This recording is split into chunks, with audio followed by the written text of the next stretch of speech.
under an electron microscope, in a dark, temperature-controlled laboratory in North America, a team of senior hardware engineers adjusted their lenses on the scanning monitor, magnified over 100,000 times. Sat a microscopic slice of silicon, thinner than a human hair, harvested directly from a newly released smartphone. The engineers weren't supposed to find anything unusual. Public consensus among Western intelligence agencies, global supply chain analysts, and Silicon Valley executives was unanimous. The company that built this phone was technologically dead. 4 years prior, the most powerful nation on Earth had executed a relentless economic campaign against them, banning every international semiconductor foundry from manufacturing their custom designs, blocking their access to advanced lithography machines, and cutting them off from basic smartphone software. It was considered the most comprehensive corporate execution in modern technological history, without access to foreign factories. The tech giant's smartphone business collapsed, losing over 80% of its market share in less than 18 months. Inside Apple's headquarters in Cupertino, executives watched as their primary competitor in the world's largest market faded into irrelevance, allowing the iPhone to capture record-breaking market share and profit margins. The war, for all practical purposes, appeared to be over, until that microscope zoomed in on the silicon wafer. As the image sharpened, the lead engineer noticed something that defied the fundamental laws of international trade controls. Etched directly into the silicon was an advanced, highly sophisticated microchip architecture, utilizing a fabrication process that global sanctions were specifically designed to prevent. There were no foreign components. There were no Western patents embedded in the manufacturing pipeline. And, most terrifyingly for the executives in California, the performance benchmarks revealed that this forbidden processor was running at speeds capable of handling modern high-end workloads, native satellite communication, and advanced onboard artificial intelligence. The room fell completely silent, because everyone in that laboratory realized the same horrifying truth at the exact same moment. The trade sanctions hadn't destroyed the Chinese company. They had forced it to do something far more dangerous: build an entirely independent, completely unmonitored technology pipeline from scratch. To understand how this single firm is now quietly dismantling Apple's market dominance, you first have to understand the secret multi-billion-dollar gamble that Silicon Valley completely missed. Back when the sanctions first struck, the firm faced an immediate existential threat. Their warehouses were running out of legacy chips. Their retail stores across Europe and Asia were closing down, and their annual revenue was bleeding out by tens of billions of dollars. To the outside world, the company seemed to be panicking, selling off sub-brands and retreating into survival mode. But behind closed doors, in secured facilities spread across Shenzhen and Dongguan, a radically different plan was put into motion. Instead of fighting the foreign trade restrictions through traditional legal channels or political lobbying, the firm decided to play a much longer, much riskier game. They quietly mobilized thousands of top software programmers, material scientists, and mechanical engineers, assigning them to an initiative that many internal employees privately called a suicide mission. The goal was simple, yet seemingly impossible: recreate every single tier of the global semiconductor and consumer technology supply chain inside domestic borders. Think about the sheer insanity of that objective. A modern smartphone relies on a global web of hyper-specialized suppliers. The optics come from Japan, the memory chips from South Korea, the design tools from the United States, the assembly lines from Taiwan, and the hyper-complex ultraviolet lithography machines from a single monopoly in Europe. If even one link in that chain breaks, the entire manufacturing process grinds to an absolute halt. No single company, and no single nation, had ever successfully built a modern smartphone completely isolated from international suppliers.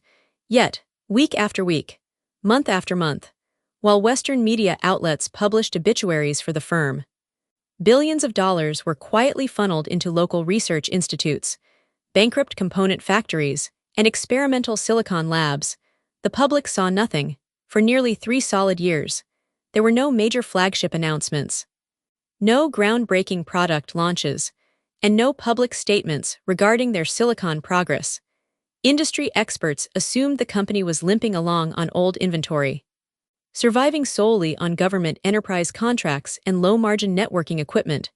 Apple capitalized on the silence, pushing iPhone prices higher, expanding its service ecosystem, and enjoying unprecedented dominance across global consumer markets. It seemed like the status quo was permanently locked in, until the firm decided to drop its first hidden variable. It didn't begin with hardware.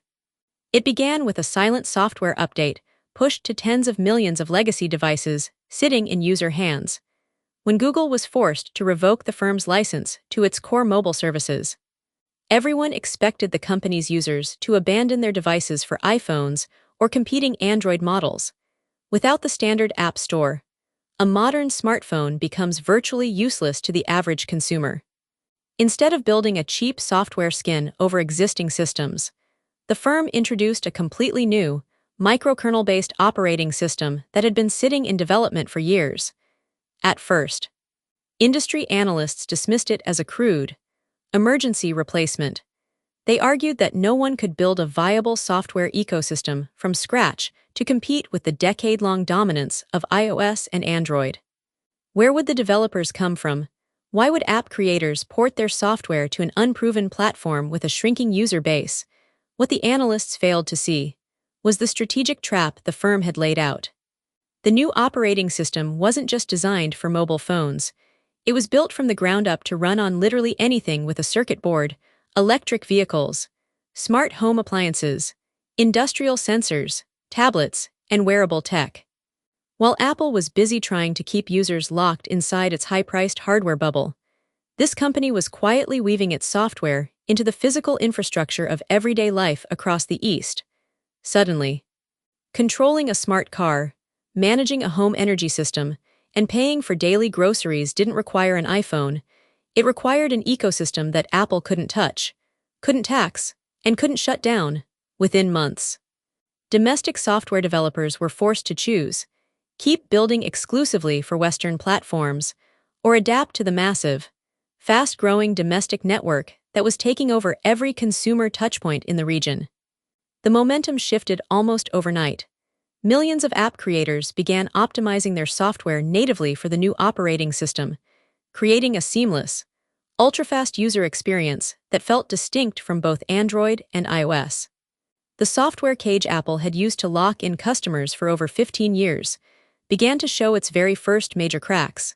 Yet, one massive problem still remained: an operating system, no matter how advanced or fluid, still needs high-performance hardware to run on, and without advanced silicon chips, the firm could never build a flagship device capable of taking on the iPhone in a direct head-to-head battle.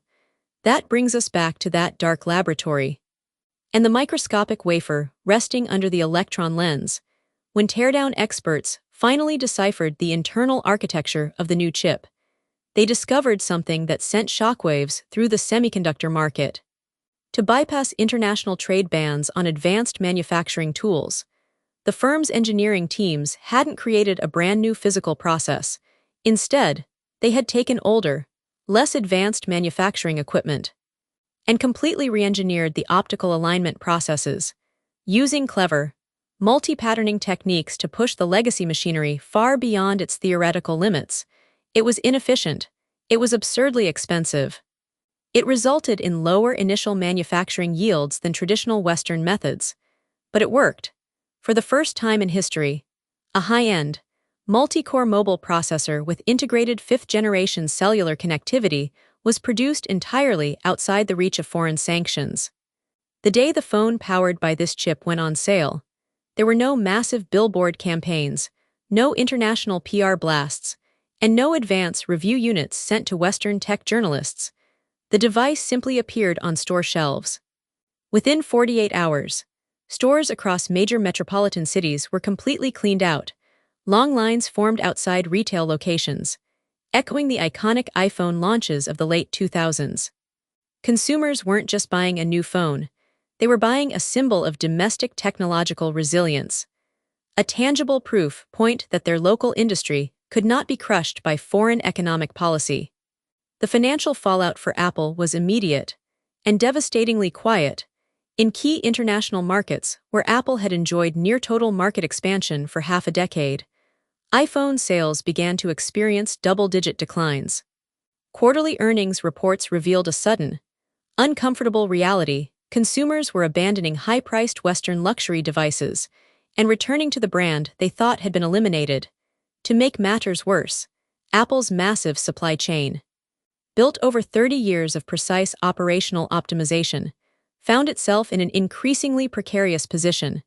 Apple relies heavily on factories, component manufacturers, and assembly lines located in the exact same region where this competing firm is headquartered, while Apple pays premium prices to maintain its manufacturing presence.